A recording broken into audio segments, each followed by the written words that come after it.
It's early July and I haven't been out in the garden much because I injured my knee badly and just haven't been mobile. And it's basically just been sitting, and I'm here to check it out. My partner has been watering, but that's it.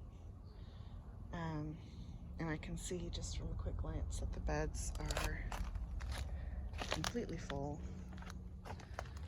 Got some nice cabbage moths. All these wild daisies are not something I planted, but you can see there's some wildflowers here that I did plant just from general pollinator blends. And yeah, there's clearly a lot of calendula, a lot of borage, all very tall. Probably needs to be trimmed back. Probably overtaking some of the veggies.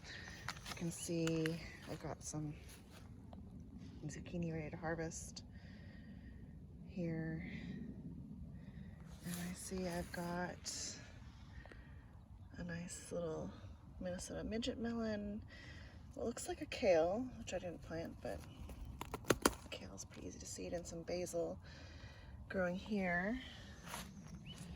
Again, just enormous amounts of flowers.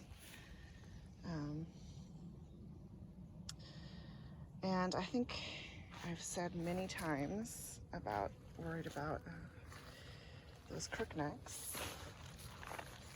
Oh, look at them now. Crooknecks, that tomato that was next to them, the calendula that was next to them, the chard that was next to them, it's all completely huge. Some of this borage we did push back to give this broccoli more room. It's doing well. There's this cilantro going to seed. It's kind of falling over on top of this zucchini, which I did end up pulling one. You can just hear the bees going crazy. So the cilantro, I said I was going to harvest the seeds to replant, but I'm also going to harvest them to have some spice seeds. So cilantro, when it's a leaf, cilantro, and when it's harvested for the seed, spice, it's called coriander. So one of the nice spices you can make at home on your own. And of course the bees love the flowers too. I have to be a little careful walking in this overgrown thing. I don't want to get stung.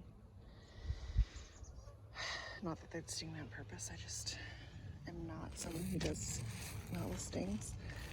So we've got some fruit going on the zucchini. The leaves are a little bit leggy here because it's so overgrown. It's just reaching for the sun, but it's doing an okay job. So apart from pulling some of these more noxious weeds that came in on the cattle manure that was used for the compost, we're gonna mostly just leave it be. Maybe harvest some of this nasturtium today. And yeah, probably also harvest some calendula flowers. I have my spice drying rack all set up now that we're reliably out of the rains, or as reliable as Oregon ever is. So I'm going to start harvesting things to dry. And I usually do harvest the flowers at this stage for drying, so that works well. Try not to step on this nasturtium as I go past. This variegated nasturtium has now got a bunch of flowers on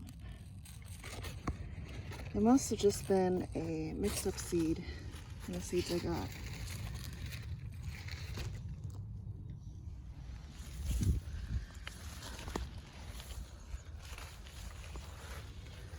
I just want to check out the beans I have here. Make sure they're climbing. Looks like they are. I'm climbing up.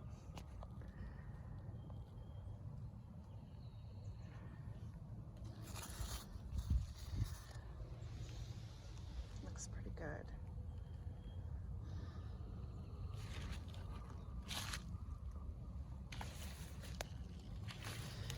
Over here, I have this netting to prevent cabbage moths getting on the broccoli and cabbage. Definitely looks like I've got some broccoli that's ready to harvest. So I will do that today as well. And all these yellow flowers are mustard that's going to seed. And since I didn't harvest it at the right time, I'll probably just let it keep going since I haven't been out here.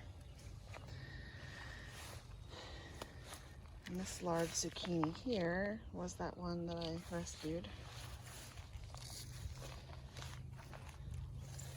And I believe it is putting on fruit. Again, it's got quite long leaves, probably because it's crowded here. And the cabbage. Wow, it's been a few weeks since I've really been out here, and since then, 2 weeks maybe, the cabbage has actually become a cabbage. So, wonderful. Those are probably going to be ready to harvest very soon. And then I'll have some space here where these massive cabbages are to put in something else. I'm probably going to put some tatsoi in there, which is a Japanese leafy green that supposedly does well in the heat. So we'll see.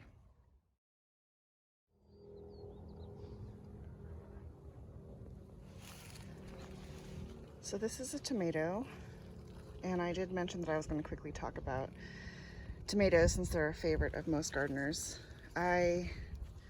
With my specific chronic illness, some tomatoes, the acidic ones specifically, give my body a little bit of grief, so I only grow low acid cherry type tomatoes.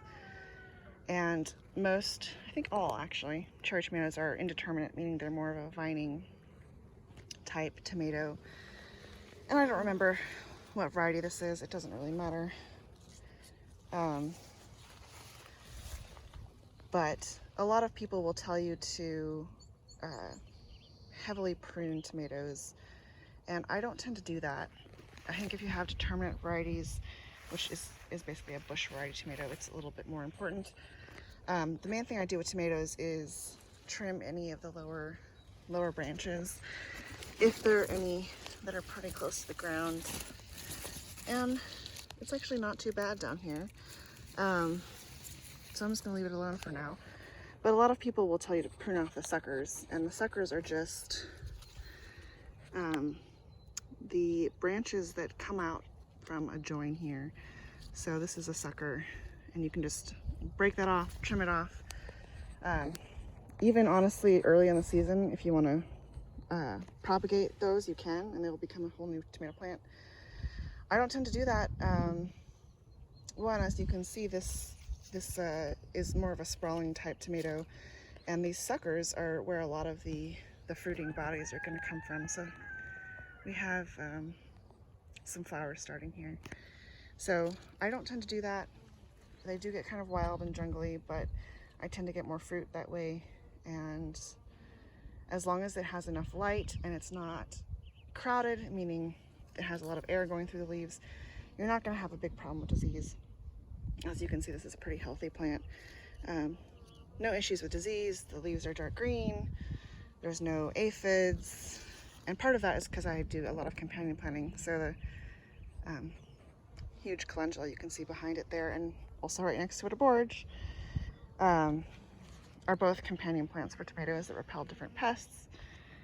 And I honestly haven't had any issues with pests at all, apart from slugs and some earwigs and things, but no aphids, no hornworms, nothing like that.